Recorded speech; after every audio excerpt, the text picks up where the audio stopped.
Hello guys, welcome to my channel. I am Tanmoy.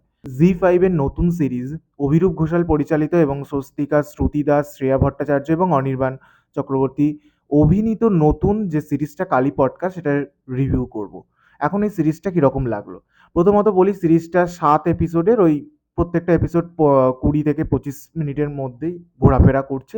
Total যদি counting করা হয়, ওই 2.5 ঘন্টার 2 ঘন্টা 48 মিনিট এরকম দাঁড়াচ্ছে। তো ওই একটা সিনেমার সিরিজ টাইমের মধ্যেই হয়েছে। সিনেমা বলতে গেলে প্রায় 3 ঘন্টার একটা সিরিজ হয়ে গেছে। তো এই সিরিজটা এখন কিরকম কি লাগলো সেটা বলবো। প্রথমত বলি, সিরিজটা দারুণ লেগেছে। Just mind blowing. বাংলাতে এরকম একটা কমার্শিয়াল সিরিজ, মানে এত মানে ভায়োলেন্স, মানে অভাবনীয়। জাস্ট অসাধারণ ছিল সিরিজটা। প্রথমে যখন দেখতে বসেছিলাম, মানে আমি ভেবেছিলাম যে 18+ আছে, কিন্তু এতটা কি দেখাবে।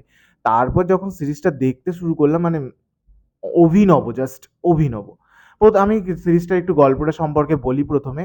এখানে 4 জন মহিলার ক্যারেক্টার, আর যেগুলো প্লে করেছে স্বস্তিকা, শ্রুতি দাস, শ্রেয়া ভট্টাচার্য, হিমিকা যে ইন্ট্রোডিউস করেছে, এবং এই 4 জনের পিঠ থেকে গেছে। মানে গরিব, প্রচণ্ড পরিমাণে গরিব। তাদের দিন আনা দিন খাওয়া, এবং তাদের কেউ না কেউ কোনো না কোনোভাবে নিজেদের মানে সাংসারিক অর্থনৈতিক দিক থেকে ভেঙে পড়ে আছে। সেটা নিয়েই গল্পটা প্রথমত। সেখানে তারা আস ভুলবশত একটা ক্রাইম করে ফেলছে।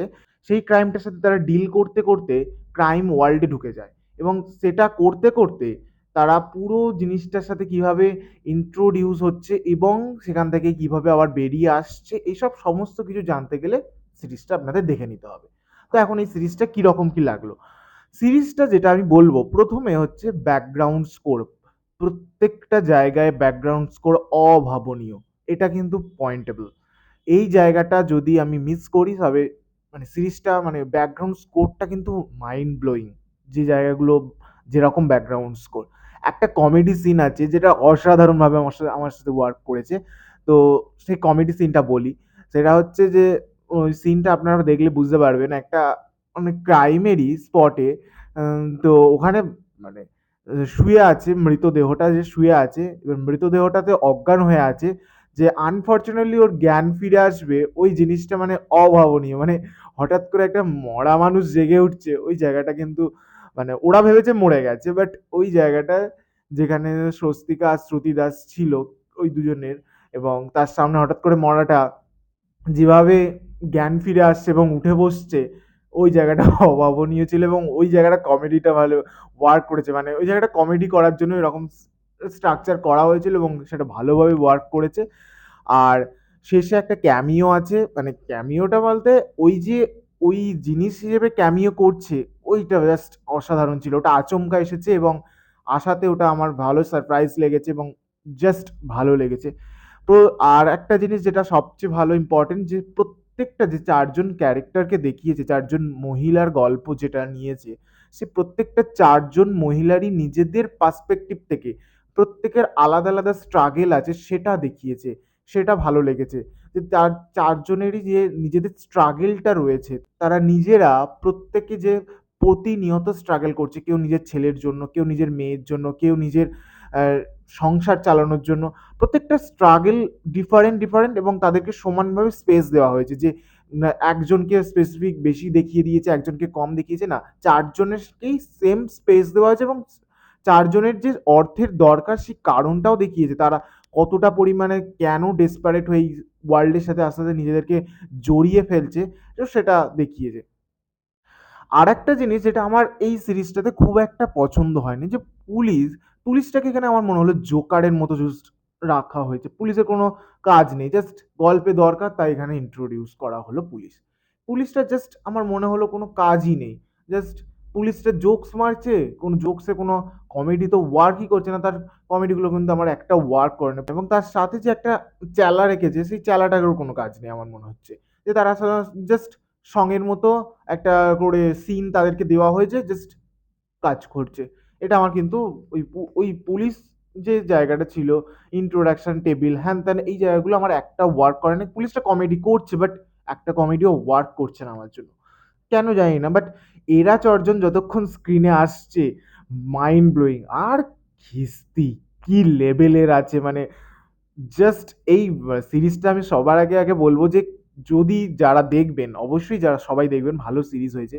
কিন্তু যারা দেখবেন কানে হেডফোন দিয়ে দেখবেন, নট স্পিকার, কোনো রকমের কোনো স্পিকার বা কিচ্ছু ইউজ করবেন না।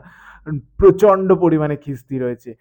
জাস্ট মানে কান পরিষ্কার হয়ে যাওয়ার মতো খিস্তি। প্রত্যেকটা লাইনে আর কি মারাত্মক খিস্তি! ৪ জন যখন এক হচ্ছে, উফ! খিস্তি জাস্ট অভাবনীয় খিস্তি চলছে। আর এখানে যেটা অনির্বাণকে অনির্বাণ যে জায়গাটা মানে একটা ভিলেনেরই পার্ট করেছে অ্যাকচুয়ালি। তো সে কাইন্ড অফ ভিলেন নয়, কিন্তু ভিলেন হয়ে যাচ্ছে সিচুয়েশনের দায়ে তার নিজের ছেলেকে ভালোবাসার জন্য। তো সেও যেভাবে তার অভিনয় করেছে, জাস্ট সেও যতক্ষণ ক্যামেরায় আসে মানে স্ক্রিনে আসবে ততক্ষণ হচ্ছে মানে চোখ তার থেকেও সরানো যায় না। জাস্ট দারুণ লাগছে অনির্বাণকে। অসাধারণ লাগছে।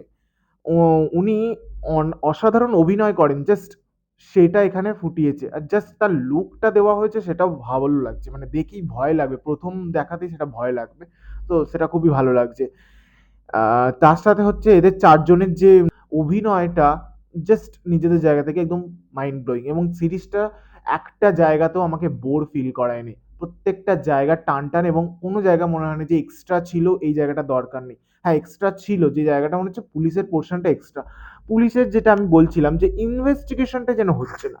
পুলিশের ইনভেস্টিগেশনটা আমার মনে হচ্ছে যেন কি হলো এখান থেকে এখানে, জাস্ট ইনভেস্টিগেশনের কোনো মাথামুন্ডু নেই। একটা মানুষ ফরেনসিক রিপোর্ট হয়, ফিঙ্গারপ্রিন্ট চেকিং, তারপরে বিভিন্ন রকমের চেকিং হয়। একটা ফরেনসিক একটা ক্রাইমের যখন পুলিশ ইনভেস্টিগেশন করছে, তখন একটা বিভিন্ন ধরনের চেকিং হয়। পুলিশ সেই ধরনের কোনো চেকিংই করছে না। জাস্ট একজনকে ইন্ট্রোডাকশন করেছে। বাদবাকি কাউকে কিন্তু করল না। কেন জানি না। সে তো সাসপেক্ট হচ্ছে, অবশ্যই হচ্ছে তাকে। কিন্তু তাকেই শুধু একটা একটা খুনের মামলা, সেখানে একজনের সাথেই শুধুমাত্র ওই কথোপকথন করে তার হয়ে গেল। বাদবাকি আর কারোর সাথে কোনো কথোপকথন নেই। তার সাথে যারা ঘুরছে তাকে ধরছে, হাতে নাতে ধরার পরেও তাকে ছেড়ে দিচ্ছে। এই জিনিসগুলো আমার যেন একটা কেমন বোকা লাগলো, যেমন সাজানো মনে হচ্ছে। যেন পুলিশ অলরেডি কারোর হাতের পুতুল এবং সে চালনা করছে। অবভিয়াসলি একটা জায়গায় বলেছে সে হাতের পুতুল। কিভাবে হাতের পুতুল সেটা অবভিয়াসলি আপনারা সিরিজটা দেখলে বুঝতে পারবেন। কিন্তু সেই জায়গাটা থেকেও যখন ক্রাইমটা হয়েছে, ওই খুনটার যে ধরনের খুনের প্যাটার্নটা হয়েছে, তো সেখানে পুলিশের ইনভেস্টিগেশনটা আমার মনে হলো যে ঠিকঠাক নয়। তো এই জায়গাটা আমার পুলিশের ওই সিনগুলো না দিলেই পারত। তার থেকে পুরো এদের গল্পটাকেই রাখতে পারত। পুলিশটাকে শুধু আইনি ঝামেলার জন্য ঢুকিয়ে দেওয়া, জাস্ট কোনো কাজই নেই। আরেকটা জিনিস যেটা বলবো সেটা হচ্ছে এদের যে ৪ জনের একটা বন্ডিং, এই বন্ডিংটা কিন্তু খুব স্ট্রং ভাবে ফুটে উঠেছে ক্যামেরাতে। সেটা মানে স্ক্রিনে ফুটে উঠছে বন্ডিংটা। তারা নিজেদের ছেলেমেয়ের কথা ভেবে তারা নিজেদের দিকটা আবার গোছানোর চেষ্টা করছে। তারা কিন্তু একজন কাউকে বিট্রে করে দিচ্ছে না নিজের জন্য।